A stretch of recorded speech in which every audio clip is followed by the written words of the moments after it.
Hey, everybody, and welcome to We Watch TV. It is the podcast about the TV that we watch. I'm Daniel, and this is a very special Christmas Supercut edition. If you're new here and you're not familiar with what a supercut is, that is when we take our conversations about a specific show, movie, topic from various different podcast episodes, and we smash it all together into one big supercut, so it's all in one place for you to listen to. And this week, we've got a very special Christmas edition for you. We are putting together all of our conversations about our Hallmark and Netflix Christmas movies from last year, 2024. That's right.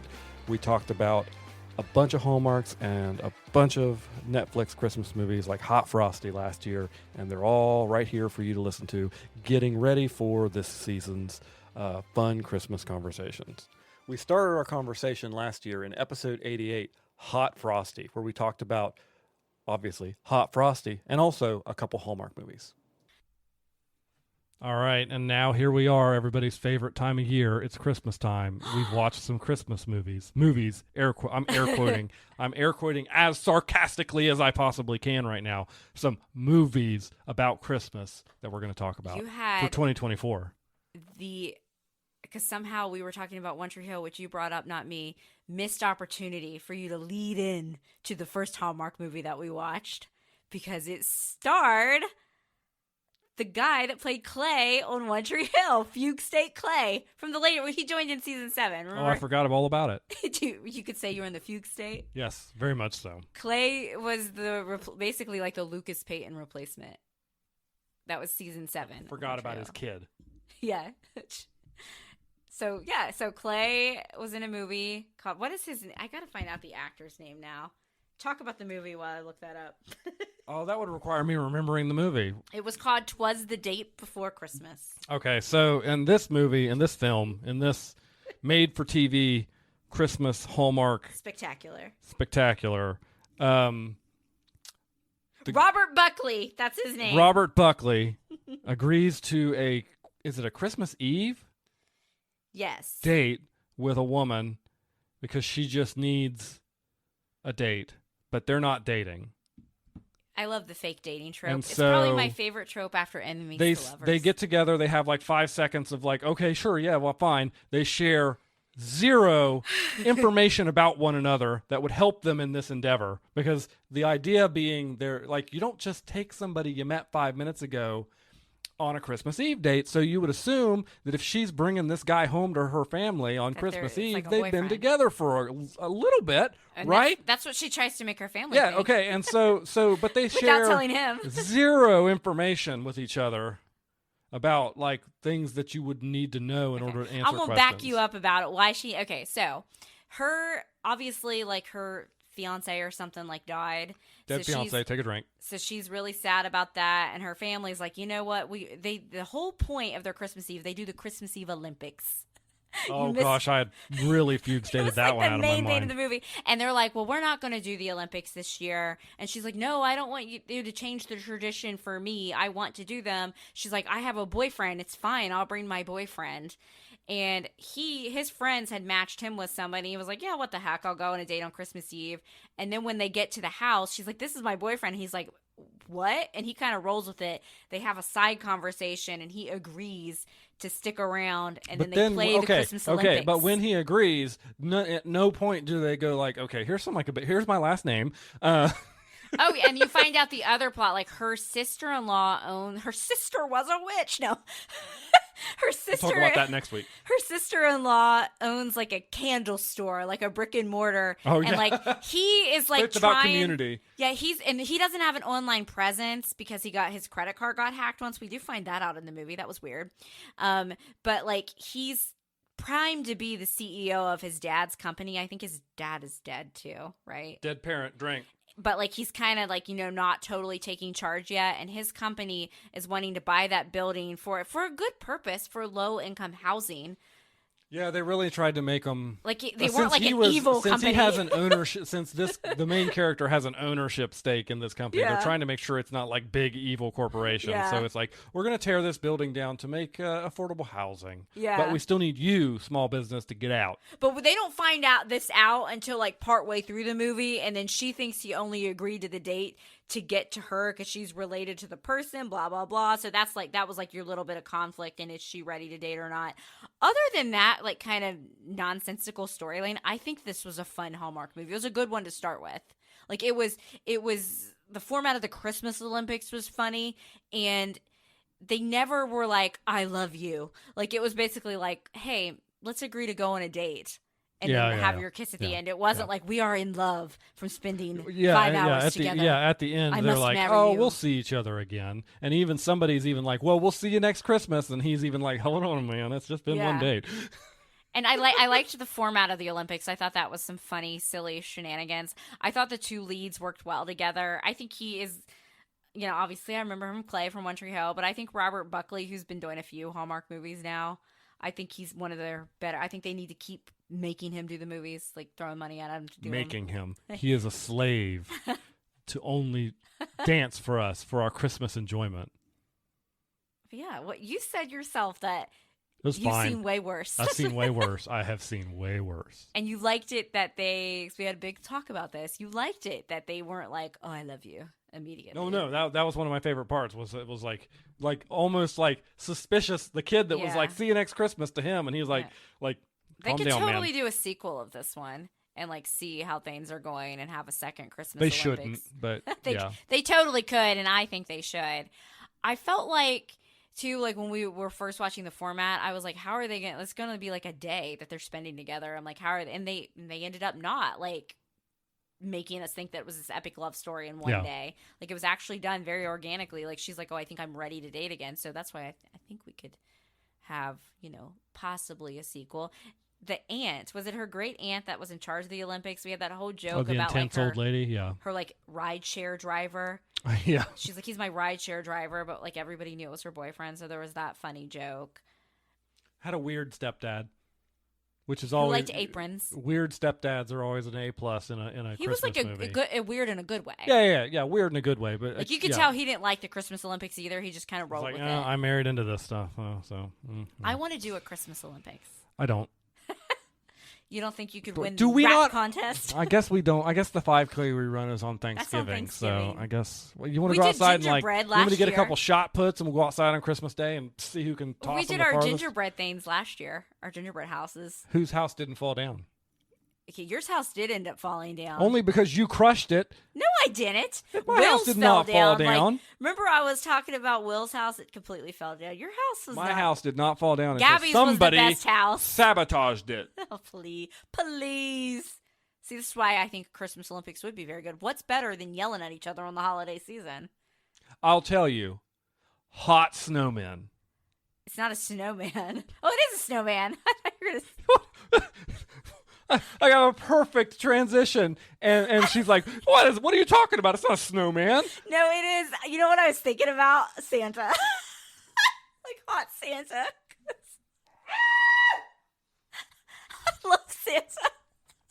Okay, not a Hallmark movie, but stars the queen of Hallmark movies, who's did a Hallmark this year, and this was, I think, her first Netflix. This is a Netflix holiday movie called Hot Frosty. For all these Schitt's Creek fans in the room, Ted from Schitt's Creek plays the Hot Frosty. And it was also a hot pile of garbage. It was probably horrifyingly bad, but it was one of those that was so bad and cheesy that it was actually entertaining. Yes, it was. Now, you said you had one very nice comment about it.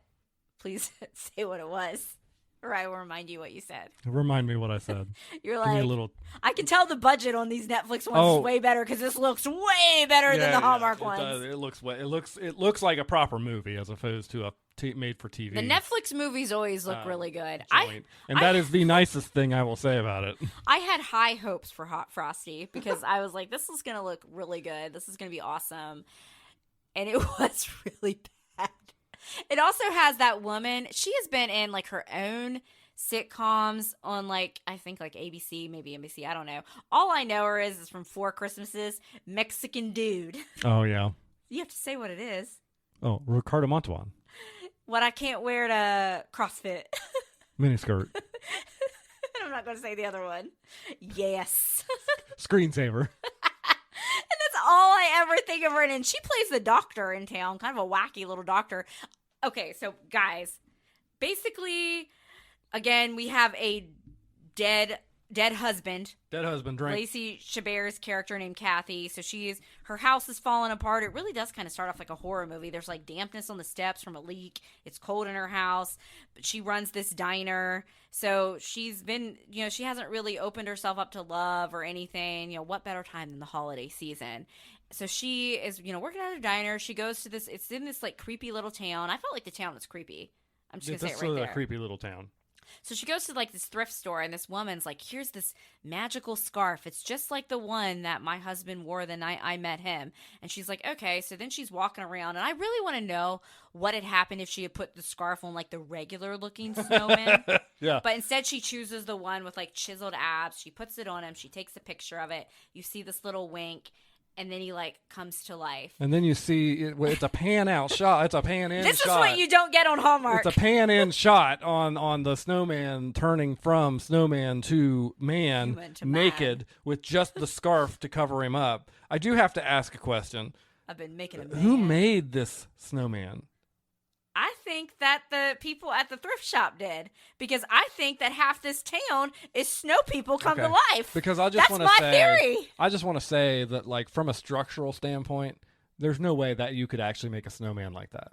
It was more like ice sculpture. Yeah, ice sculpture you could do, but a snowman. Hey, but do you not agree with my theory that half the town are snow people that have been brought to life? I do, except for the one point, the point that I was waiting for them to pay that off, even with just a frisky little like wink, a frosty little wink, right? They never did. They never paid it off one single time. Maybe all she said was they wanted you to think about this movie and make your own interpretation. Well, I interpreted that it is crap. Hot Frosty is meant to make you think and challenge your brain. It made me think about bowel movements. But yeah, I think half the town is. So I think definitely the one woman's husband was a snow person. I think they all knew about it. But like the doctor like easily was like, oh, well, I guess he is a former snowman. I think she might have been a snow person at one point. I think that, and then like when the whole town finds out, they're all just very accepting of it. They're like, oh, they okay. are. Yeah, you're right. Which makes me think half of them, and maybe maybe as you get into being a human, your memory of being a snowman, like, or snow person, like fades away. Like just as snow your memory, it melts of that. Just like, hear me out, like, how snow melts. It melts, like, so your memory melts, and then you just are like, well, I've always been a human. I've always been a person. I've always magically had a social security card. I've always had my backstory. And that's because, like, the whole, like, that no one, because basically, y'all, like. He got a job at a school. I think he just kind of showed up and they let him help. He said he got a job. Oh, okay. Like. Okay. Because if he showed up, wait. Because if he showed up at a school and they just gave him something to do, that's any better. Another thing you don't get from Hallmark is horny older ladies. No. So maybe one of those older women like hired him, like that. All that part was funny, like the ogling over him. But then it kind of made me feel uncomfortable. Yeah, it went on it a little did. too long. But like the whole like thing with the scarf placement when he did come to life, like that's stuff that you're gonna get from Netflix that you're not gonna get from Hallmark necessarily. Like it's a full frontal male nudity. But yeah, I think the whole town was snow people, because at one point we got this whole other side plot. They're trying to of Daryl from The Office and Charles from Brooklyn Nine-Nine, who are like, he's like the sheriff and that's like his deputy in town. So we got that whole thing going on. They're trying to figure out who this stranger is in their town. They're like, we don't recognize him. So they put him in a jail cell that's hot. So obviously, Frosty's gonna melt. He's melting out. And they called him Jack, like Jack Frost, right? That's like what she called him. Yeah, that's what his name is now. So they have to like bail him out, and the whole town was very like accepting of it. Like when they found out he was a snowman and like helped bail him out. And then you think he's gonna like be totally melted, but then True Love's Kiss. This movie had all the elements though. True Love's Kiss brings him like back to life, and then suddenly, because she didn't have, was it cash only to bail him out? Yeah. Because it had to have been, because suddenly for Christmas she's like, I'm getting us a trip to Hawaii, and I'm like, how are you going? Do you have an ID? Then I'm like, how'd you have all that money to come up with Hawaii, but you couldn't fix your house, and then you couldn't help bail him out? Like I think she took him to the store. I think the house fixing thing was because of like her sadness over her husband. Sure. Oh yeah, the shopping spree. They went on a shopping spree to buy him like clothing. We also got a makeover montage, like shopping montage, not really makeover montage, but shopping. Those are like expensive suits. This was a very odd film. So if you think we sound psychotic talking about it, that's basically because the movie, it was all over the place. But I'm going to give it one of those ratings of so awful, you have to see it because it's so awful. It's like, what am I watching? And you'll have to let me know if you think that at least maybe not everybody in town, but I'm going to say at least 2/3 of the town are snow people come to life. The only one we really got hinted at was the husband of the shopkeeper lady. See, I thought they were all too like, oh, okay, that makes sense. Well, they were all very oddly accepting of the. Oh, he was just a medical doctor was like, yeah, he's a snowman. Well, if she was a snow woman at one point, she's not a real doctor because he's a handyman now, but he's learning it all from YouTube and TV. Yeah. So none of these people are credentialed. The conversation continued in episode 89, A Wicked Christmas. Unfortunately, I wish I could say our next topic is something I wanted to talk about more because, hey, everybody, it's time to talk about Christmas movies. And I'll tell you what, everybody, Netflix is just like they didn't just throw their hat into the ring of making bad Christmas movies. They jumped into the deep end of the pool. Yeah. I didn't think Hot Frosty could be topped, but boy, let me tell you something. The Merry Gentleman. What a steaming pile. Now, I want to call you out because when we were talking, we were watching one of the Hallmarks over the weekend, one of the many, and you were like, well, Hot Frosty was bad, but it was actually so bad that it was entertaining and fun, and you agreed with me about that, and now you're trying to say that Hot Frosty is just bad. So which is it, Daniel? It was bad.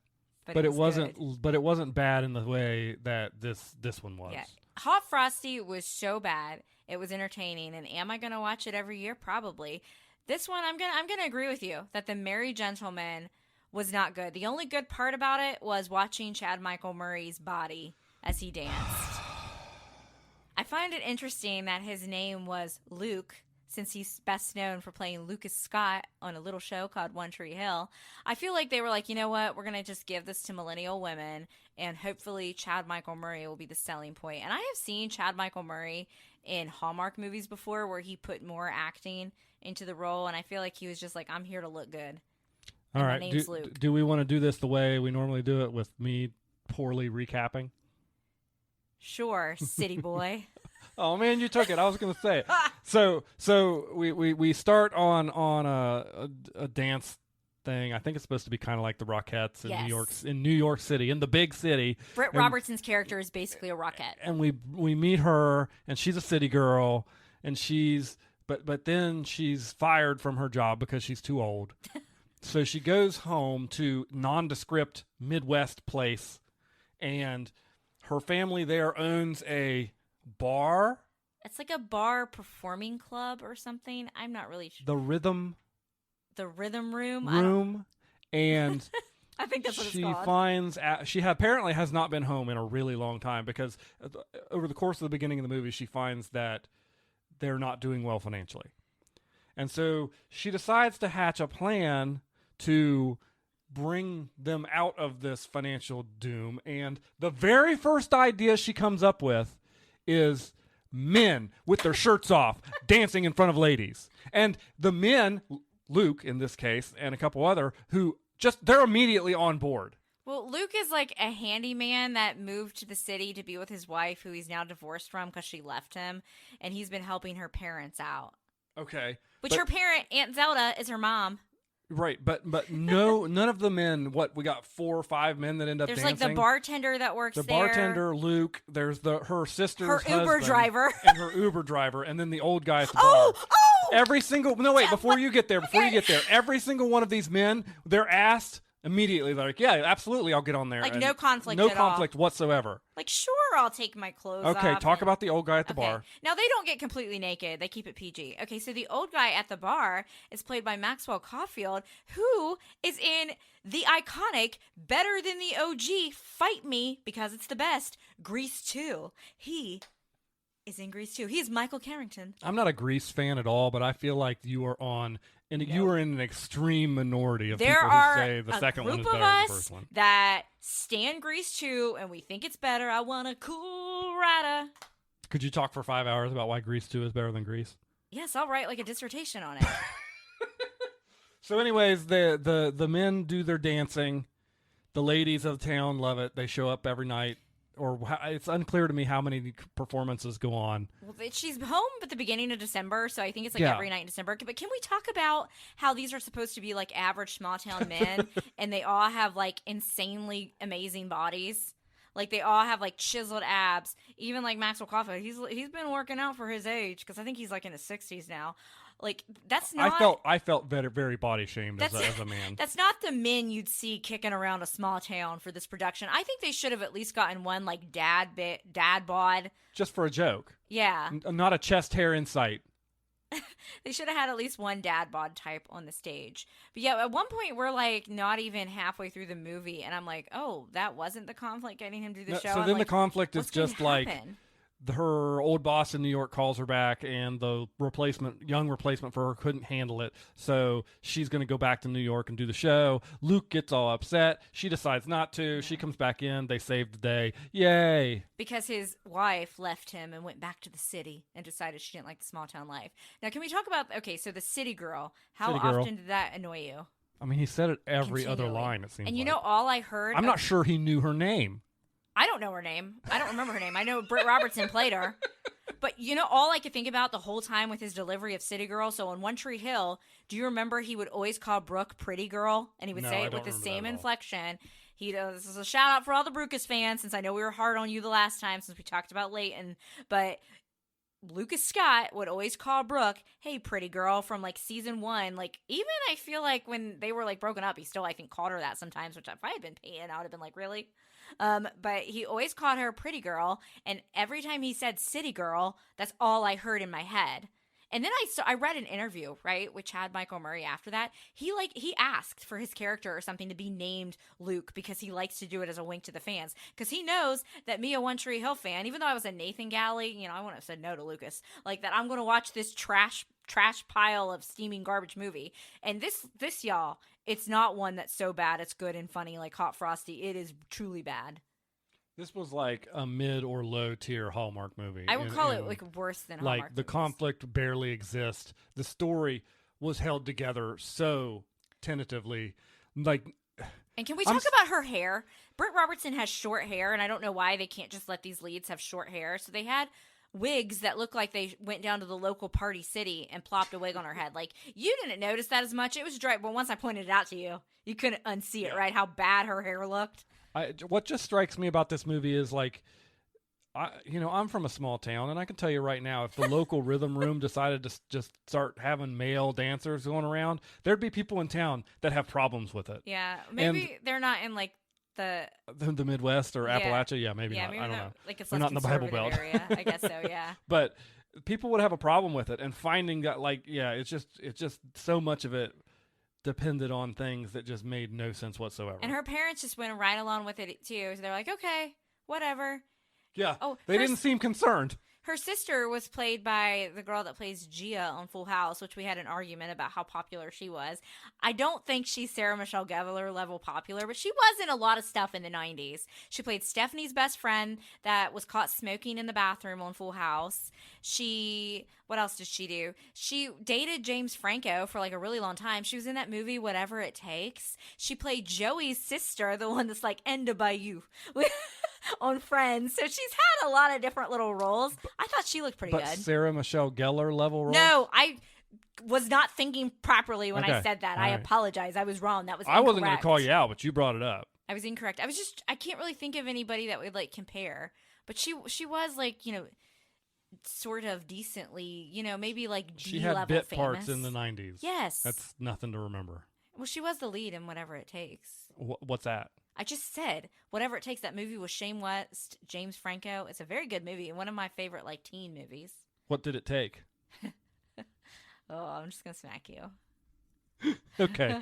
So that's Netflix for you, and I'm praying that they don't have any more left to give us. Okay, can I just say, well, one, they do. The Lindsay Lohan and the guy that played Ezra on Pretty Little Liars is doing a movie, and theirs looks really funny, and I have high hopes for that. I also, have you seen the way Lindsay Lohan has been looking lately? I need to know the name of her doctor who's doing her Botox, because she looks phenomenal. and they have done a great job. People are like, can we talk about all the work Lindsay Lohan has done? And I'm like, yes, because I need to get the number of that man. Like, you probably don't watch the look fine. TikToks I send you, do you?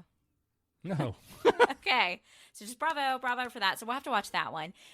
But some of the other Netflix Christmas movies, there's just like this Princess series that was a trilogy that Vanessa Hudgens did. Those were amazing. Well, maybe not amazing, but they were pretty good. They were pretty good. And she did one with like, it was called like The Night Before Christmas, where this knight came to life, like a knight, Kinkight. And I really liked K that as in one. knife. K as in knife. But yeah. Hot Frosty's still leading the Somebody pack at Netflix has been watching Hallmark movies, and then they said, wait, we don't have to pay nearly as much money to make these movies and still have a bunch of people come watch them. That's what's happened here. True. Well, we have watched a lot of Hallmark movies, so I'm going to So pull up many my app Hallmark here. movies. I'm hyping myself up here to try and recall the plot of most of these films. So, for these Hallmark movies, again, I encourage you, annual PSA, I know I've already done it this year, to get their app, because then you can check off the ones that you have watched. So we talked about 'Twas the Day Before Christmas previously. Well, we have watched a lot since then. I'm going to talk about 2 that I watched without you, 3 actually, and then we can talk together. And I'm gonna keep it brief because the ones that I watched without you were not great. I watched The 5-Year Christmas Party. I chose this one because Jordan Fisher, who sings "Ready to Begin," the Happily Ever After theme song, he also played the Flash's son on the CW show The Flash. I chose this because he was in it. I chose poorly because it was not good. It was basically a situationship for 5 years of these friends, and it was awful. It took me forever to get through that one. Now, I also watched Holiday Crashers. That was good. Basically, like, these girls, she was supposed to go to law school, but then she did, but then she decided not to take, like, her, what is it, the LSAT? And so she's working at this greeting card place with this other girl. So they get these like cards, invitations that they do for holiday parties. So they decide that they're going to like crash the parties. But then she meets this like guy who's like rich and a CEO of some company. Shenanigans ensue. It was decently entertaining, but I really, honestly, I can't remember what else happened in that one. And then you started this one with me and I finished it. I watched Confessions of a Christmas Letter. So if you're fans of The Office, you might like this one because... Oh, I could not bear Angela, this. you were there when Kevin showed up, right? Yes, I was there. It stars Angela from The Office, but then Kevin from The Office works at like the post office. So basically... You didn't realize what his voice actually sounded like. No. I'm like, he doesn't sound like Kevin in real life. Like, I know the actor that plays Stanley sounds different, but I didn't realize he did. Because she sounds kind of the same. Yeah. So basically in that one, they have like a neighborhood contest who can write the best Christmas letter, which I think is insane. And like the neighborhood like head lady, she always wanted to beat her and she always did terrible. And then her husband, bless his heart, he was such a supportive man. He's like sarcastically says like, why don't you write this author that I like and tell him to come help you? So she does. And he's like in a writing rut. And his abuelo is like, yeah, he'll come do this. So he just goes off to this random town to help these people write their Christmas letter. And Daniel, spoiler alert, he did get with her daughter. Remember how we were like... I wondered if that was going to be the case. And I did like that little like subplot romance because he was pretty cute. So just shenanigans ensue. Then we find out the lady that had been winning the competition all along, it was her husband that wrote the letters. She didn't even write them. And then obviously... Did they ever describe what they mean by best and like what, like, how do you like write, best how written, do you win? It has to be the best written, not necessarily like bragging, like what people... Okay, I like reading Christmas letters. Sometimes people do brag in them. So that's not what it meant, like who accomplished the most, but it was also like the best written. Does that make sense? So No. Angela from The Office... No, got it. So Angela from The Office like decides, that her family, while it's not very perfect, it's great the way it is. And she finally writes a letter from the heart and she doesn't have to use the author guy's help. But then he's inspired to like finish his book and he gets with the daughter. It's very happy ending all around. And those are the ones that I have watched without you. Are you ready? Mercifully. To talk about ones we watched together. Let's go ahead and kick it off with All the right. good one that we watched the day it aired. I usually don't do that with Hallmark movies. This one is a sequel to 3 Wise Men and a Baby, and it is 3 Wiser Men and a Boy. It has Tyler Hynes, my favorite Hallmark male lead, Paul Campbell, who was in Battlestar Galactica, and I have to bring it up every time, And then it has Andrew Walker, and what do you just? Who is Pencil Andrew Walker? Man, back again. The guy that Daniel thinks looks like a pencil and mentions it every year. And Hey, also, if you watch any of these movies and you see him and you do not agree that he looks like a pencil, just go ahead and fan mail me. Like, let me know. But I'm going to tell you right now, you will see him and you will go, by the end of the movie, you will go, yeah. he kind of does. Like a because number I've got two you pencil. on board. Yeah, I've got you on board. And I still think he's cute, so I guess in that way a pencil is cute. I didn't say, it's a freshly sharpened pencil. I didn't say it was like dulled out from writing or anything. We're taking a really weird path. But Blair Waldorf's mom, and also who plays Connie in Independence Day, plays the boy's mom, so she reprises her role. And we have a 5-year time jump, because at first I was very concerned about that. I was like, okay, this movie premiered in 2022? And I'm like, the baby is already 5. What? But they totally addressed that for people like me, who's very concerned about time. That kid was 5? Yeah. Well, no, maybe he's like 6 because it's a 5-year time jump. I don't know his age. Remember, the play was K through 5.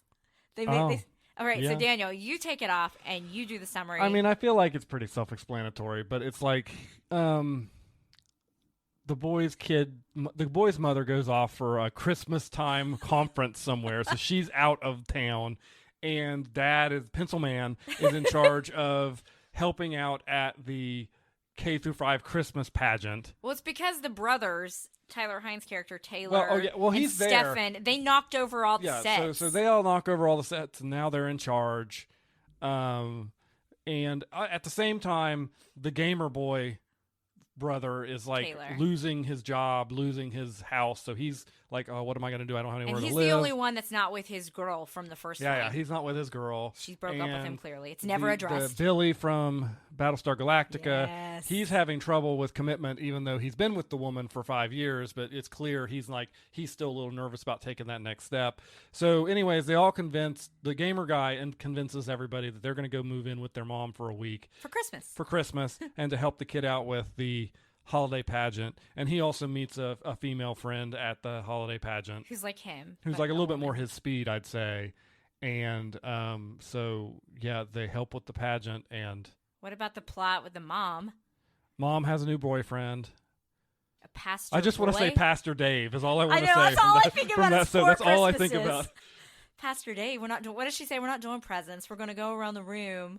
Is it? No, it's Pastor Phil. See, I'm thinking Pastor Dave from that 70s show. Oh, we're thinking about two different. We're thinking about different Christmas pastors. I'm thinking about Pastor Phil when he makes them do the pageant with Vince Vaughn and Reese Witherspoon up there. Woman, do your job and swaddle this baby.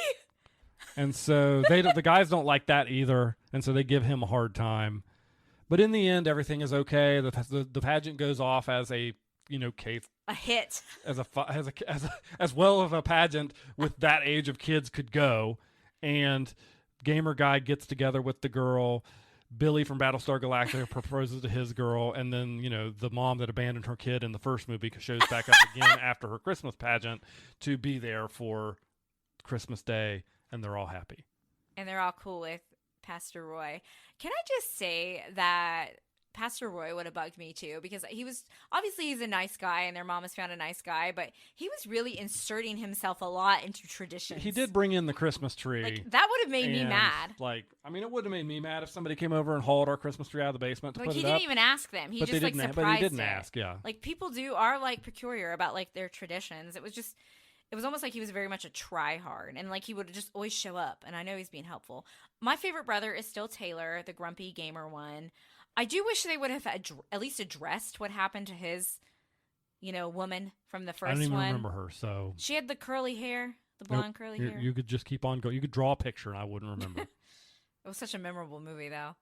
I felt like it was very good, though. It's probably my favorite one they've done so far because I like the shenanigans. I feel like these 3 male leads work well together. What do you mean the best one they've done so far? Like this year? This year. You think this was better than the one where they go on the Christmas, what is it? We're going to talk about it. The scavenger hunt one. Scavenger hunt one. The one that I watched with the bar trivia? No, not the bar trivia one. The Christmas Olympics? The Christmas Olympics? No, the one. Which scavenger hunt one? They're in Chicago, and then they drive around the Great Race kind of one. Oh, Is that one on our list to talk about today, or Yes. did we already talk about that? No, we They haven't all talked blend about together it. so much. Because Pencil Man is in that one. Yeah, he too. is. Yeah, he is. You think that this one is better than that one? What was that one called? The Jingle Bell Run? Yeah, the Jingle Bell Run. You think this one's better than that one? Yes. You're wrong. I only like it just because I like that it's a sequel. I don't know. They're probably See that You know what? that right there is teaching Hallmark all the wrong lessons. Now I want a trilogy. Soon they're going to get to the place where they're not even making new ones; they're just making sequels to the ones they've already made, and it's just this race to the bottom. I want 3 wisest men and a teen because we never got that with the 3 men and a little lady and a baby franchise. Think of what could have been. Okay, at some point though, they have to give a time break on this movie because if they're going to do teen, they got to give these Pencil Man and the other trio a chance to age a little bit. I don't know. Maybe they're from the same town as the Chad Michael Murray people that just look really good and all fit from the Merry Gentlemen. I think you. Now that I'm thinking about it, I feel like You just completely forgot about the other one. I did. There's Everybody, so many. I just want to make sure it's all very clear that Daniel remembered one of these holiday Hallmark. You know what? Classics. Actually, I'm not making the point I think I'm making here. Go on. No, you remembered it more than I did. It made quite an impression on you. I don't know. I would say I think you're right. I just forgot about it. I'm glad these movies are particularly memorable for you. So with that, let's kick things off with Jingle Bell Run. Ashley Williams and again Pencil Mr. Man. Andrew Walker, Pencil Man. Kick us off with the plot as best you can.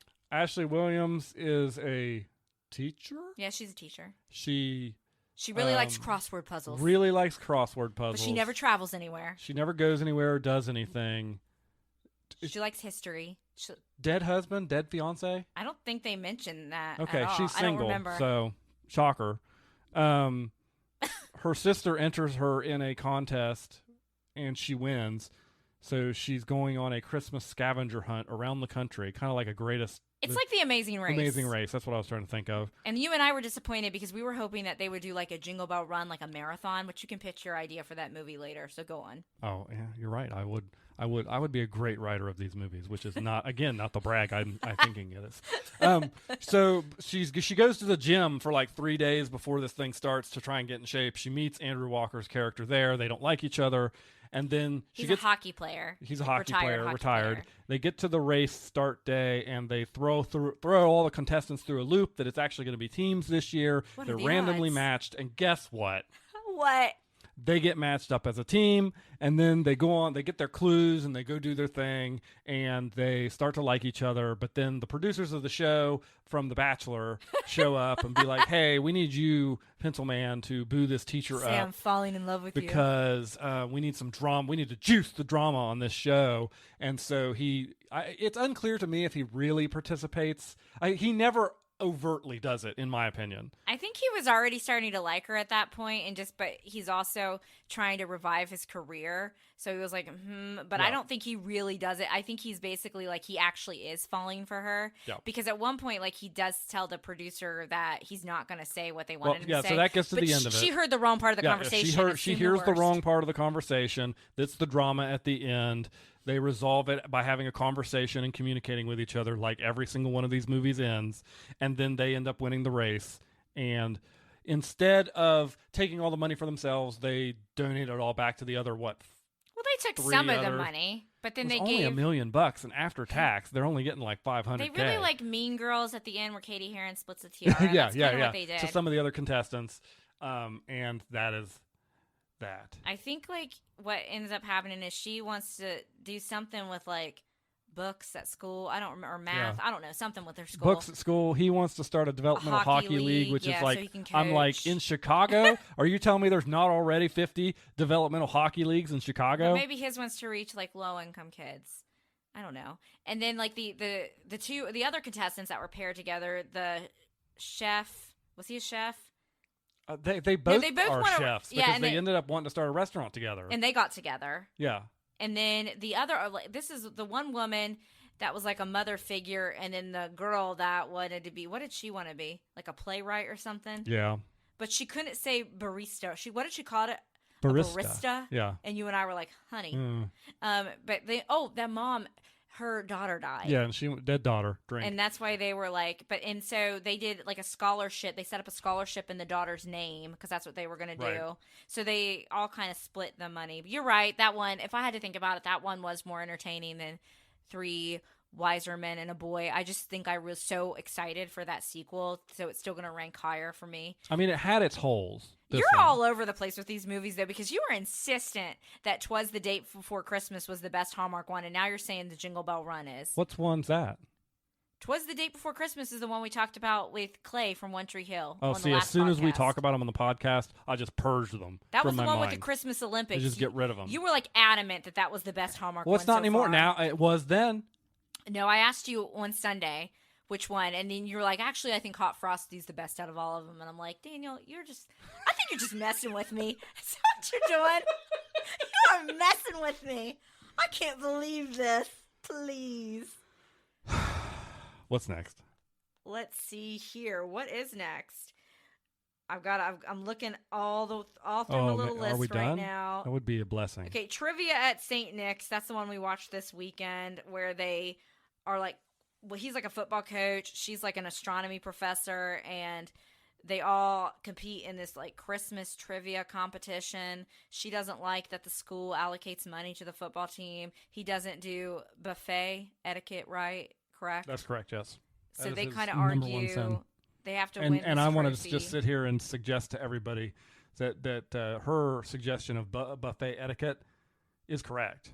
See, I think she's a little bit wrong. It just depends on the situation. Because if I'm at like a big buffet, like that way that was, and you only want one thing and you don't want to stand in the line, I don't think there's anything wrong with me. Like, excuse me, I Okay. just want to get like a piece of chicken. What if you were getting everything though, like your first time through the Then buffet? yeah, then she's right in that situation. Wait. I want to get you with the hypothetical. You're in line because you are going through your first time, so you want to see what everything is there. But you look ahead a little bit, and here's something up here that you really want. But then right before you get there, a couple people up from you is one of those line skippers and go in and they take the last one, and you don't get one on your first round because they haven't restocked it yet. Or I would say, usually if it's like at most buffets, they're quickly to come in, and I know I'm going to get a fresher piece anyway that less people have touched. You know what? I'm on the other side of buffets. Anyway, I didn't care for this one very much. I thought it was kind of annoying. It was fine. You know what really irritated me? And maybe this is just like my innate sexistism. Okay, It was really odd to me that he didn't know how to change a tire. That is sexist. But everybody should know how to change a tire. I was really hoping when that they were going to turn it on us, and she was like, "You don't know how to change a tire," because she asked him, "You don't know how to change a tire," and I was like, "Okay, now get out and change it." And I thought that would have been awesome, but then they didn't go that way. Instead, they wait for the mechanic to show up. They had to have the conflict that they missed that that they missed round the of thing. trivia. Yeah, I know. I wish they had just done a movie where they give the trivia and we could participate because I wanted to play. Like, I wanted to play along with Yeah, but that it was one. bad trivia because, like, one of it was for that fake made-up university, and it's like, I don't know how anybody ever wins at this trivia game. I don't know. Because it was a they stinker. had some categories that just seemed ridiculous. I'm done talking about it. You want to keep All going? right, all right, cool. Yeah, that's fine. Do you have anything else to say? I don't. I'll You're stop. getting very passionate I'll about stop. this one. I'll stop.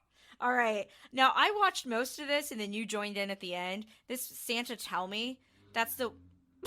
that show... Did you hear that? No. Somebody was excited on a motorcycle outside, maybe for this movie. Santa Tell Me, that had... I think her name's Erin Kracko. I can't say her name. She is on the show that I don't watch on Hallmark. I know your mom watches it because she told me about it, called When Calls the Heart. And, like, her... her husband and baby daddy on that show, because it takes place in like Little House on the Prairie times, I think.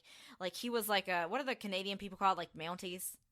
Is that what they're called? Are you talking about this Christmas movie? No, I'm talking about the actors, what show they're on, because there's a whole. Yes, this Mounties. is why people were Okay. excited about this one. So, but like that actor wanted to be off that show, so they killed his character off. So, like, everybody was, As you do. I guess that watches the show was really upset about it. But he is in this movie as the leading male with, like, the leading male to, like, her female counterpart. So it was, like, a really big deal to a lot of Hallmark fans that watched that. So I was going somewhere with this. Again, I don't watch When Calls the Heart. I know your mom does. She has a lot of opinions on it. So his name's Daniel Lissing. That is his name. I've seen him in other Hallmark movies. I've always liked the one. He's in one of the ones about like not a December bride. One of the bride ones that you don't like because you don't like the ones where they get married at Christmas. Anyway, basically she writes she writes this letter to Santa when she's a kid. And she basically says, like, I want to meet, my husband. I want to meet Mr. Right and have this magical love story as like an 8-year-old child. And then, we have a time jump, and now she's like a woman in her 30s. And she is working at this home shopping network, kind of like a QVC thing or like a lifestyle network. And she gets in charge of like hosting their Christmas remodel show. But then it turns out she has to host with him. And he does this show called like Models in a Model Home with like actual like supermodels. And she's like, how stupid. So they have to work together. Obviously it starts off as like, I don't like you, you don't like me kind of thing. And he's like, what we're going to do is we're going to remodel your childhood home. So she and her sister are out scouting the place, and they hear magical bells, and they find her letter, and then magical ink comes to life to reveal a letter from Santa saying that she will meet somebody named Nick, that's going to be like her Mr. Right by like December 24th. So right after she gets this magical letter from Santa, she has 3 different meet cutes with 3 different men named Nick. One in a coffee shop. Then she meets another one. I don't remember how she met the other one now. I can't remember. She meets 3 different Nicks. Oh, one's like a carpenter that was going to work on her set. So she meets 3 different Nicks. And she goes on these 3 different dates. Something goes wrong on each of the dates. Like one of them, she accidentally like poisoned him with like a cookie with nuts in it, which I don't think that's a very funny thing to joke about, because you can like die from that, like if you have a nut allergy. The other one, she like accidentally like popped the champagne cork in his eye. And then the other one, they were at this like fair thing, and she accidentally hit him in the head with a ball. So it's all going disastrous. So she's trying to figure out. She kisses one of the Nicks, that's like the doctor, who I thought was really creepy that he set up this like private ice skating date to begin with at the beginning. I'm like, coming on a little strong, boy. But all this time she's working with this guy, and they start to have a connection. But he does not go by Nick. I think he goes by Chris. And it's like he's not. Well, I don't go by Nick either, so he's not Santa's son. So they didn't go in that direction. But then she realizes these men aren't for her, and she's like going to disregard the magical letter. We have a train station scene, and then come to find out, what's his actual name that he doesn't go by? Nick. I gotta say Santa was right. I gotta say something right here.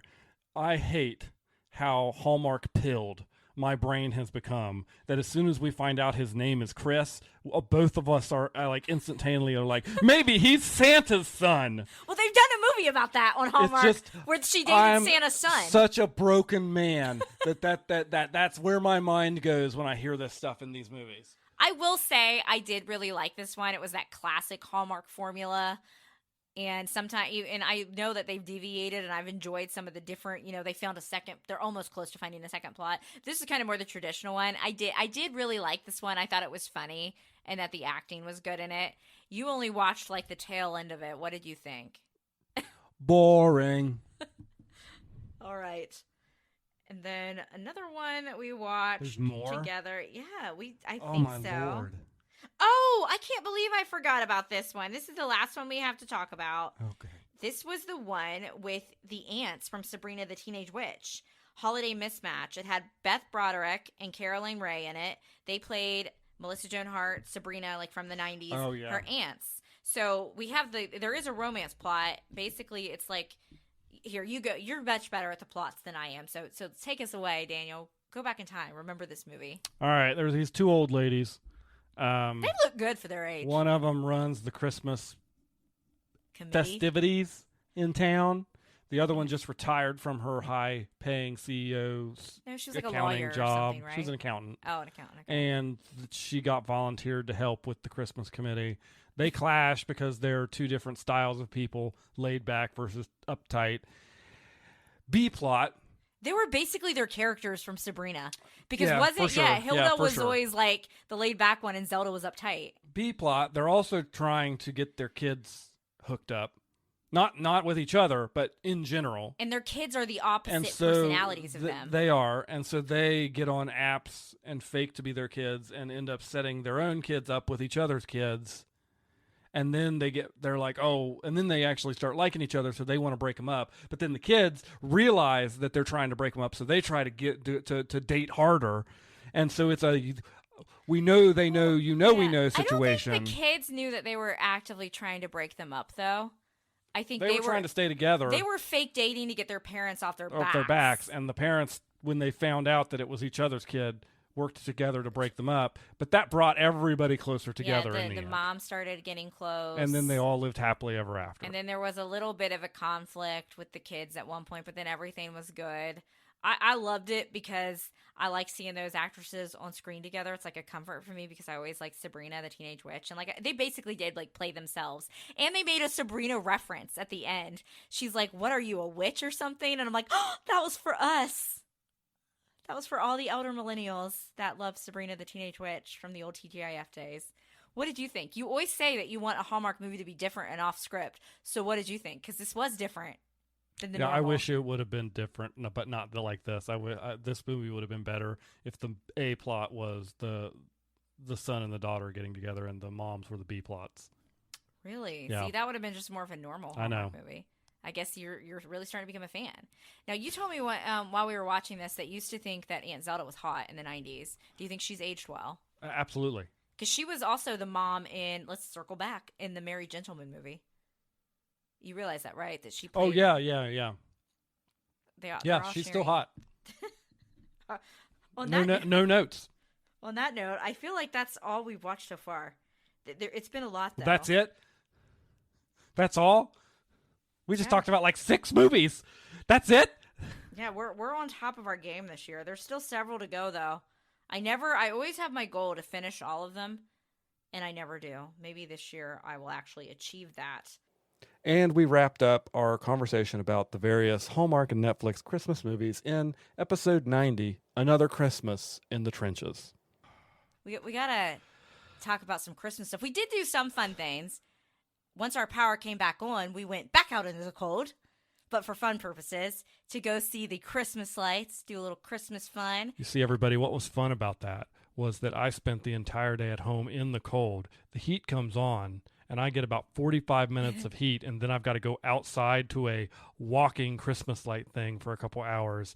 So that day when the power was out, I finally got warm at about 11:30 p.m.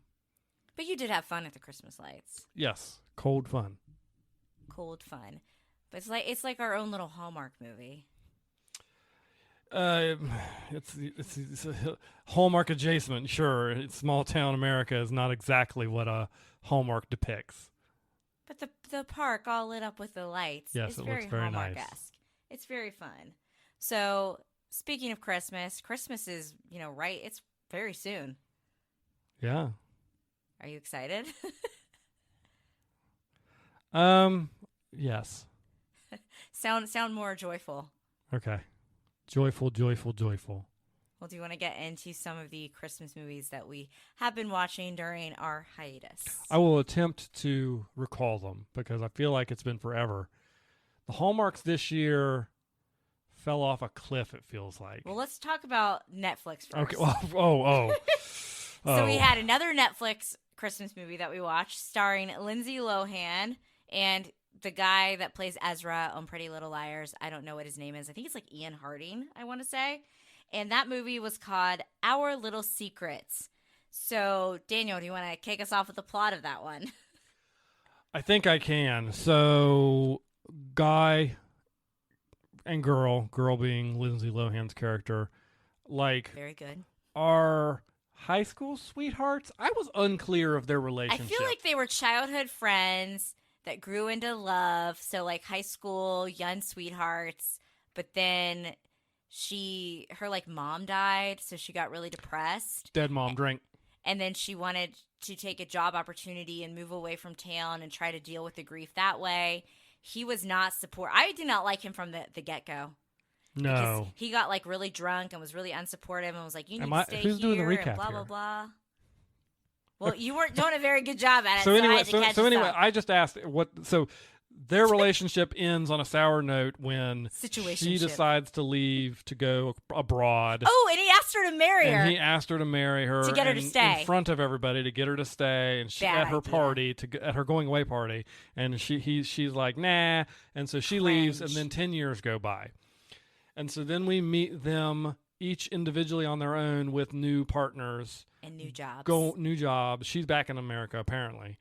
Going to the family of their new partners. And look, it turns out that they are dating brother-sister. What are the odds? Go to the same place.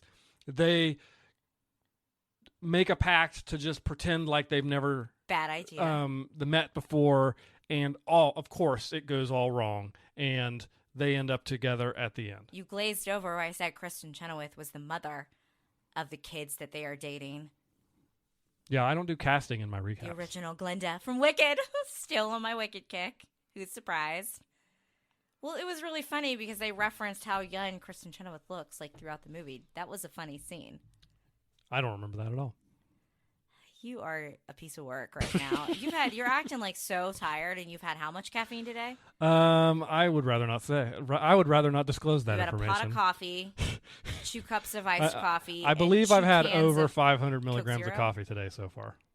Yet, this is the type of guy that with all this caffeine, he could just shut his eyes and fall asleep. Whereas I could even have like cough syrup that makes me sleepy, no caffeine, and it takes me like at least 2 business days to fall asleep. What's it like to be the favorite? It's not bad. Anyway, back to this movie. Bad idea at the beginning. Would they know each other? Because she's dating the son. He's dating the daughter, who's a bit younger, which I thought was funny because Ezra on Pretty Little Liars was the teacher that dated the student. And I'm like, is this guy just date the young gals? I don't know. And that's just a bad idea. That's like, I understand it was the whole shtick of the movie, but like you should have been honest and upfront and be like, oh, we know each other. We're both from this small town. We dated or had a situationship. He even proposed to me. Like there's definitely a history there. So one of my favorite things about these Hallmark type, or I guess now Netflix Christmas movies, is just casual cheating. I feel like that just gets glazed over by the happiness and joy. Now, they don't actually kiss or anything, but you can tell the feelings are still there. And Well, I have to ask a question. yeah, but This was maybe the most contentious weird thing for me in this entire movie. When they get there, at some point, they are asked to go get the family Christmas tree. As that's in weird. The girlfriend of the brother and the boyfriend Who of the sister, allegedly have never met. who have allegedly, from their perspective, never met. They're like, you two go get the Christmas tree. that's weird. What?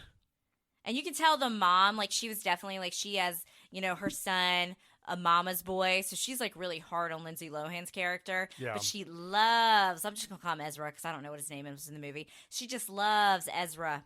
She just loves him, the daughter's boyfriend, to the point where she was even like, you should ask, whatever her daughter's name is to marry you. Or yeah. And it's that was a frustrating plot point. But yeah, see, like, okay, so if you guys asked like me and Sam, my brother-in-law, to go get like a tree, I don't think that'd be weird because we've known each other forever. But if like that was the first time I was meeting your family, and like if we by some time continuous spectrum, Sam was around at the exact same time that I had met, like whatever, because we met Sam obviously when we were already Everybody knows married. the metaphor but anyway, you're going for here. like that would have been weird. I don't think it would be weird now, but yeah, that's odd, very unusual. And again, they always do the trope of like, okay, so we're gonna make something wrong with the son. He's a mama's boy. He clearly has feelings for his other girlfriend. Yeah. Not totally into the relationship, so we can justify Lindsay for that. But I feel like they didn't do a good job like justifying the daughter, like other than that she was young and an influencer type. Like what was her like flaw? Like that she was just young and still wanting to like, I don't even know if she was on a party, but just like, I don't know.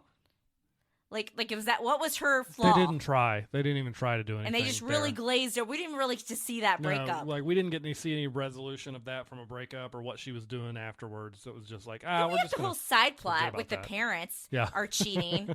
So like the dad is cheating with the friends of the daughter that the son actually likes and still hooked up with, and then the mother, Kristen Chenoweth, spoiler alert again, later she gets with the dad anyway. So it was like the old partner. They're not swap. Don Cheadle. It's not in Mean Girls. It's the first podcast lore. For those of you that have stuck with us at the beginning, Don Cheadle is not in this movie, but the guy from Mean Girls is. I do think that this was the best of the Netflix Christmas movies. While Hot Frosty was the most ridiculously fun, The Merry Gentleman, terrible, awful F. This one was the best acted. Like, they did with what they could with the script. Yeah, but the thing is, like, I agree with on everything you said. If I had to rewatch one of these three, it would still be Hot Frosty. I think I'm going to agree with you there that I would watch the ridiculousness of Hot Frosty again, even though this was probably the better like standalone This was movie from an boring. acting perspective. You thought it was boring? It was just boring. Like, because you knew there. Well, you always know they're going to get together the in the thing, Hallmark yeah, movies. you do. But the like all of the situations they put them in that are supposed to be like these Yeah. funny shenanigans just were Like eating bland. the gummies. You didn't think that was funny? They were just bland. They weren't entertaining at I all. didn't love the dog part where she would feed because I have a dog and I'm very protective of my dog and I don't think it's crazy to be obsessed with the health of your dog. I did not find that part funny.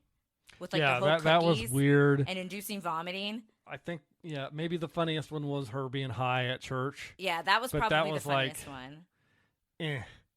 I didn't think the Alzheimer's grandmother was very funny either. No, and they were really trying hard to play that off as funny. Like they were very Maybe we're just taking intentionally it too seriously. making that supposed to be a very funny thing, and I was Yeah. like, this isn't funny at all. From an acting standpoint, though, this was the best acted one. But I think, like, I'm definitely going to agree with you. If I would go back and rewatch, I'm just going to rewatch the ridiculousness of Hot Frosty. By the way, I'm again. not. I'm not going back to rewatch any of these ever again. None of these are becoming. You've watched Holiday in Handcuffs like 4 times with me over the years. None of the movies we're discussing at this moment. Savannah, calm down. None of the movies that we are discussing at this moment would I ever go back and rewatch again. They're not going to become part of the Christmas pantheon of movies that we watch. Would you agree with that? I might watch Hot Frosty again. Just because it was so crazy. Anyway, let's get into some Hallmarks. I'm going to have to pull up my app to even remember what we watched because we watched a lot of these while I was on my cough meds. And ladies and gentlemen, I want to say I need to get cough medicine Hope on this podcast one day because she is a trip. Nuh-uh. You said I was quiet. Until you're not. Example. I had a whole conversation with you about the things that I bought that I repurchased at the store from the throwing them out from the power, and then I had to have that conversation with you twice. Do you know how many times I have to have conversations with you, not twice, but thrice, simply with your brain because you can't remember anything? I have no recollection of what you're talking about. Oh, okay. All right. So let's kick this baby off here. We watched Christmas with the Saints. Am I saying that right? I'm just going to say it right now. I swear we already talked about this one. We didn't. But if we didn't, I'll admit to being wrong. If anybody wants to fact check us. Why you are thinking that I is think we because talked about it. we had started it and we hadn't finished it yet the last time we recorded. This one took us a good piece to finish. I didn't watch all of this one. You didn't watch all. You watched some of it, right? I did not watch all of this one. No. Okay, well, what do you remember about it? And then I'll jump in and fill in the plot. The main Indian family, they're Christians, and the only reason I say that is because they were like hammering it They home. brought it up like 50 times. Okay, Yeah. so she's a nurse. She runs into somebody she went to school with. High school with, who was like a jock in school. They date for He's a sports year. writer now. Okay. They date Okay. for an entire year, and then she decides to bring him home for Christmas, and her whole family is just massively rude about it. I didn't finish the movie, but I take it that didn't get much better. Yeah, that's one of the main reasons why I didn't like it. So you failed to remember that he proposed, so they're engaged. Oh, okay. So it starts off, her dad's already mad because he had never met this or even talked to this person. She's like, oh, you got my dad to say yes. So the dad's already upset about that. I do think it's really weird to date someone from a year and propose and you never meet the parents. Like, that is odd to me. Like, I'm not saying that you need to be traditional and ask for like the father for the daughter's hand in marriage or whatever, but to never meet the parents is strange. Which I guess maybe if they don't live like close to their hometown and they're far away, it's odd to me. The more I hear about Did they even relationships and marriage and stuff like that, I realized that we were just children when we got married, so our babies. concept of how all this stuff should work is probably skewed by that fact. Though, typically the parents meet the fiance at least once. Oh no, I'm not arguing. They with had that. like seemed like I felt like they didn't even know that they were dating or something. It was. I met your parents like 3 weeks into it. I met your parents, I think, before we were even dating, Yes. just because we were in school together, and there they were Yes. bringing snacks, and I wasn't going to turn down snacks or dinners. Yeah, you met them like probably like a cross country meet. Yeah. That's a different thing. I'm just saying, I think it's odd to have a fiance, and they acted like that they didn't even know that the people had like dating the other person. Like it was the first time any of them have communicated, not by phone or anything. That is weird. I'm sorry, that's odd.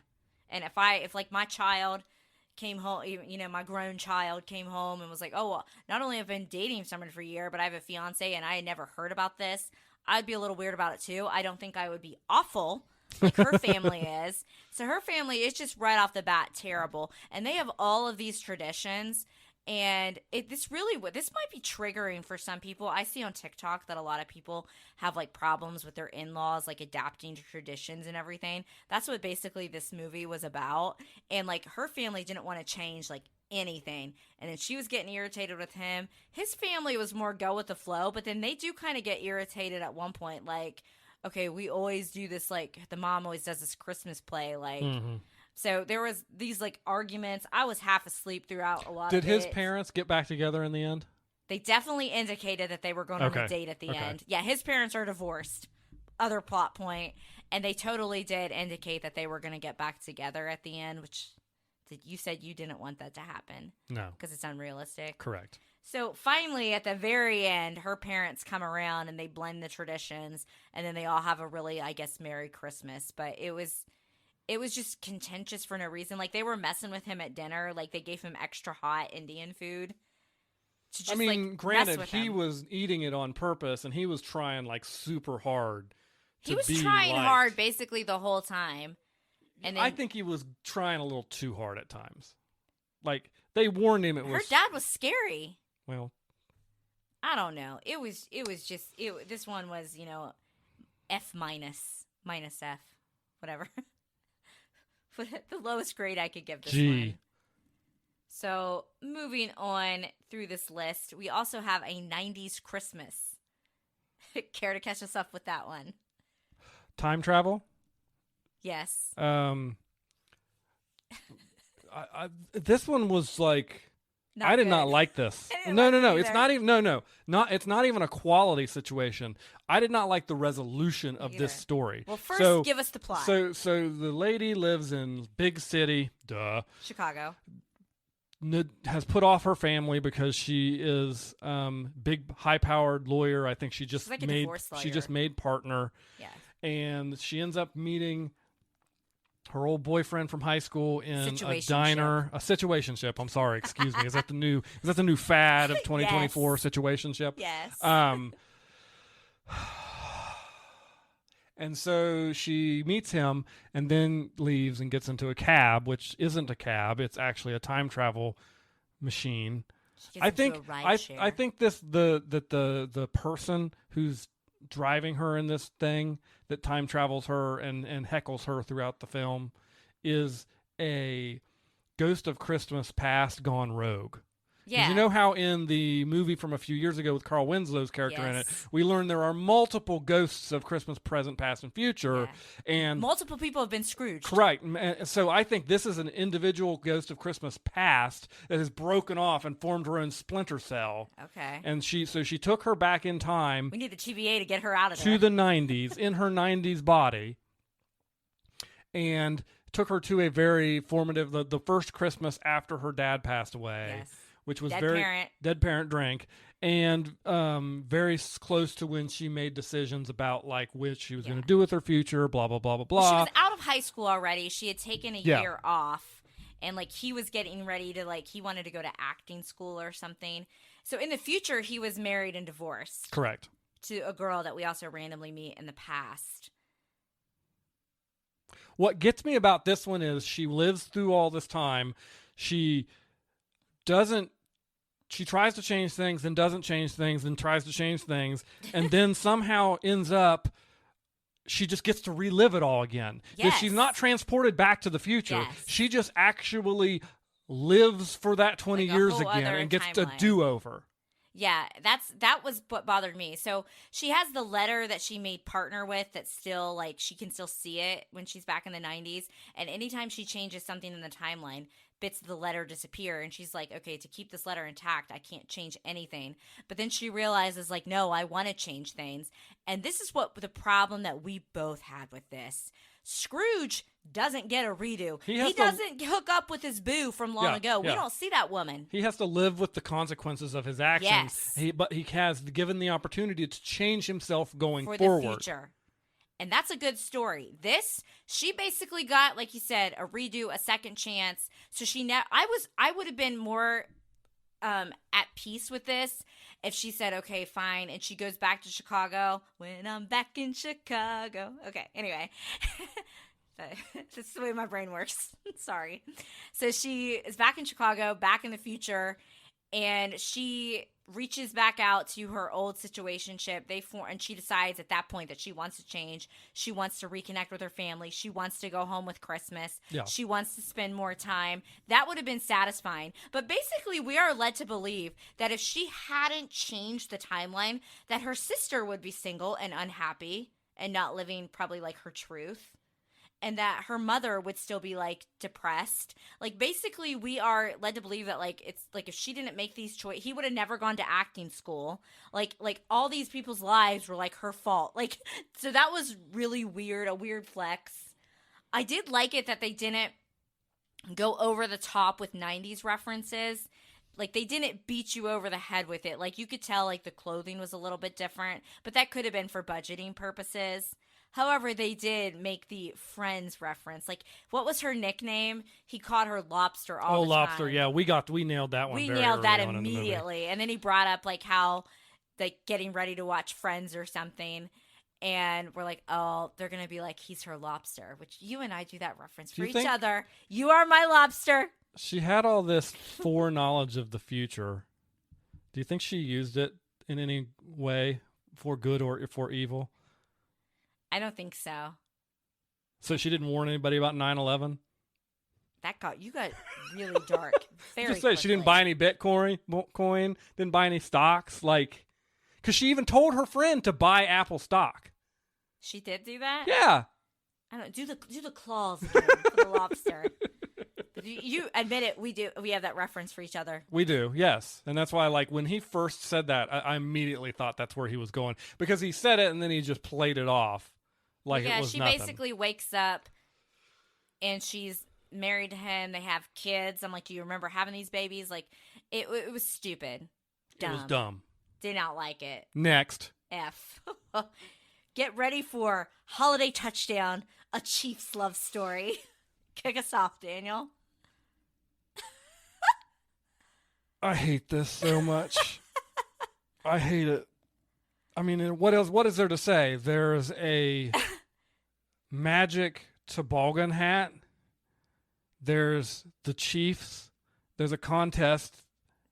About this what family family's the biggest Chiefs fans. Which is the contest between a house with a bunch of lights, which looks stupid. A cat that's dressed up as a Chiefs fan, Patrick Mahomes, and this family that has a magic hat. If they don't wear the hat, the Chiefs lose. If they don't wear the hat, the Chiefs don't make it to the Super Bowl. That's what it is. They don't make it to the Super Bowl, so correct. It doesn't guarantee all wins. Correct. Okay, so anyway, if they don't wear it on Christmas Day, the Chiefs don't make it to the Super Bowl. Got it. Don't wear it on Christmas Day this year. Wink, wink. Anyway, I got to tell you something. Your mom messaged me the other day and said that apparently Hallmark's headquarters are in Kansas City. She's like, I think that's why they did this movie. That might be true, but that's not why they did this movie. That's not why they did this movie. They did this movie because of one Miss Taylor Swift, who is, yes, the Kelsey brothers were popular before there was Taylor, but she is, let's call it what it is, catapulted them to extreme popularity. And this is Hallmark just wanting a piece of that pie. They want a little bit of that. So of course we got Donna Kelsey. Was Donna Kelsey herself in this? Because they called her Donna the whole time. So I'm to assume that Donna Kelsey moonlights at the barbecue place that her set of grandparents work at. I did not. Because Donna Kelsey also was working at another place in the Philly Hallmark movie that I watched. I understand that they called her Donna. I don't believe she was canonically playing herself in either of those Didn't two she films. show up on the field again? Yeah, at for the some game? reason, no one knows why. Donna Kelsey just decides to work random jobs. No, We don't know. can I just say one thing about Donna Kelsey before we move on to this movie, the rest of this movie? Yes. She was not the worst actor in this movie. Correct. Now, with the whole hat plot point, and so basically she's dating the guy that works for the Chiefs, and he just has a job with the Chiefs. He's not a Chiefs super fan. And that happens in real life, people, believe it or not. And like he meets her when he's going out to try to get some culture about the town, but then later he finds out he has to judge at this contest. So they were all nice, rolling out the red carpet for this dude, giving him their special like pudding, all these things, and then they tell him about the hat thing, and he just kind of makes a joke about it. Shunned. They temporarily shun him, even the daughter. Now, I know that I can be a little crazy, as some say about sports. I've heard that. I'm not that insane. I wouldn't, like, write somebody off completely about my lucky hat. Come on. Would I be that crazy? No. This was nuts. So they were crazy. Yeah. And the movie just proceeds from there. They try to win the contest. They win the contest. They lose the hat. And Santa has the hat. Santa's a What's Chiefs. Santa messing with people? I don't know. So then it turns out they decide to give, like, everybody, because it's about what the hat represents. So they come up with 100,000 knit vintage Chiefs hats to give to everybody at that game randomly out of nowhere. All I know is that I hope the Chiefs do lose on Christmas Day. Here we go, Steelers. Oh, baby. yeah, and what you pointed out the most egregious thing, they didn't even play the Steelers. Yes, and that is the game that the Chiefs They didn't even get the team they were playing this year correct. Come on, folks.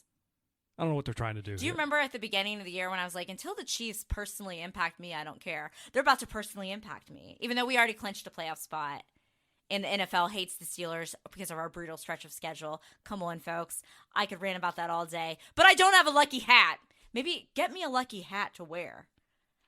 I can't get you a lucky hat. You have to go find it from a random from a Bell Santa outside of a store somewhere. There was the year you got me Antonio Brown's jersey, and then he went crazy. Like, within days of me receiving this item. Do you remember that? See, I'm only able to get you cursed items. I guess so. Juju Smith-Schuster. A lot of good I have with that jersey. I told you, coming from a long-time terminal Browns fan, never, ever buy a named jersey from a player until they are retired without scandal and incident. Then get one. So Donna Kelsey also showed up in a movie that I watched without you, and I'm trying to find, I think it's called Christmas on Call. Got to pull up on my app here. I saw parts of this one. Took place in Philly. You watched part of this? I thought I watched this when I was sick. High on cough syrup. Do you remember any of this? It's like all the different service. Oh, ER nurse, firefighter. The cops. He's an EMT and a firefighter. The cops. And she's a doctor. She's an ER doctor. This has Aunt Jenna from the Vampire Diaries as the doctor. They're all on call. They flirt with each other. Finally it's all get in together. Philly. It's all in Philly. And I actually Donna Kelsey's there. Yeah, I serving actually made the remark. cheesesteaks. I was like, well, Donna Kelsey, she should show up in Philly too, because the whole Jason Kelsey connection, and then she did. What NFL teams will they make Christmas movies about next year? Christmas with the Brands. Jameis Winston plays in the snow. He did sing Jingle Bells. That's true. Other than the outcome of that game, for me personally, that's been the most fun NFL game to watch all year. Yeah, it has been. It had really everything. was. It had pageantry drama. Neither team wanted to win. There was snow. Classic. It was great. Minus the outcome. I like the outcome. Okay. Your team has been eliminated from the playoffs. You're saying this like it's not something I know how to accept. Anyway, I don't really remember much else about Christmas on Call. They just hung out and did things in Philly. Didn't the fire chief almost die? Yeah, they had to save him for some reason. There was not a drama betwixt the couple. No. It was about just their jobs. Yeah, boring. It was another Love Actually kind of thing. Boring. What else did we watch together? Oh, Lacey. She also did her Hallmark movies. She was in Hot Frosty. She was in a movie called The Christmas Quest, and this one, I don't think I was feeling very good when we watched this one either. And you gotta fill me on the plot because all I remember was like magical gnomes. Like The Yule Lads. the Yule You Lads. don't remember the Yule Lads? So think very bad Indiana Jones in Iceland. Is Lacey Indiana Jones or is that In her this husband? situation, she is Indiana It's like her Jones. ex-husband, and they have to work together. At the last minute before Christmas, they have the opportunity to track down some treasure of the Yule Lads. It's like Outer Banks. They got to go find And the treasure. they need somebody who can read these runes, and that's and like her her ex-husband. mom used to look for this crap, Yeah, her right? mom used to look for this Dead crap. mom. Dead mom drink. And So- they're divorced because Lacey was so fixated on treasure hunting, it ruined their marriage, right? Correct. I thought you didn't remember this one. It's coming back to me now. So they go. She convinces him to go along with them with rich guy who turns out to be the bad guy. What country are they in? They go to Iceland. Oh, okay. Oh, yes. Because Iceland is green and Greenland is ice. We learned that from Let the me ask Mighty you a Ducks, question. too. How much of this movie do you remember being green? Daniel, I'm just spouting off facts from one of the greatest movies of our generation, D2, The Mighty Ducks. Okay. So anyways, they follow a bunch of clues. There's other people following the clues. They find the treasure, but it ends up being a bunch of junk. And it was just about the friends you make along the way. But there were no Yule Lads were gnomes. Oh, no. Where are you getting gnomes? I don't know. I just made something up. The Yule Lads were hooligans. It was just that was weird. And they and then they indicated they are real and magical at the end. So of course, That was an odd one. You know what I'm going to say about some of these Christmas movies this year for Hallmark? I would rather just watch them walking around drinking gallons of hot cocoa and going to Christmas pageants and festivals and building gingerbread, because these are a lot of movies that are set at Christmas time. They're like trying to die hard us with these movies. I want to be beat over the head with Christmas. I saw a TikTok about Die Hard, except it's the Muppets. And they showed everybody cast in the movie except the one who's okay, if you're casting the original Die Hard, who are you casting as the person? Who's the person around all the Muppets? Like a living actor. Yeah, it's Die Hard. So the normal cast of Die Hard, the original Die Hard. I'm casting like Bruce Willis. Yeah, Bruce Willis is a Muppet. You know, his wife is a Muppet. Now, who's not the Muppet? But Bruce Willis can't act right now, so would you want me to find... Oh my gosh. Hypothetically, Okay. you're just replacing it. Okay. Everybody with Muppets except for who's not the Muppet? Hans Gruber. Hans Gruber. Yeah. Yeah. That would be who the non-Muppet would be. Yes. Or you can make Hans Gruber like Gonzo or something. No, it's got to be him, that actor. Oh. I know he's Well, dead. I was to say, that's Snape. I know he's dead. He's in another Christmas Alan Rickman. movie. Love, Actually. Yes. He must be mad in that movie. So anyways, that was a fun little TikTok. Do we have to talk about any more of these Hallmark I movies? think that's about it. Oh, These- free this at last. this Free at year's- last. well, I can no, say we're free at last there's a because we've couple already more I started wanna watching. watch. We've already started watching our regular Christmas movies, and have. once we start that process, we don't go back to the Hallmarks. We've watched The Santa Claus so far. We've watched Four Christmases. Highly underrated movie. Four Christmases is great. You can't spell families without lies. Well, that's all we've got for you this week, folks. Thank you for tuning in. Have a Merry Christmas, and we will see you next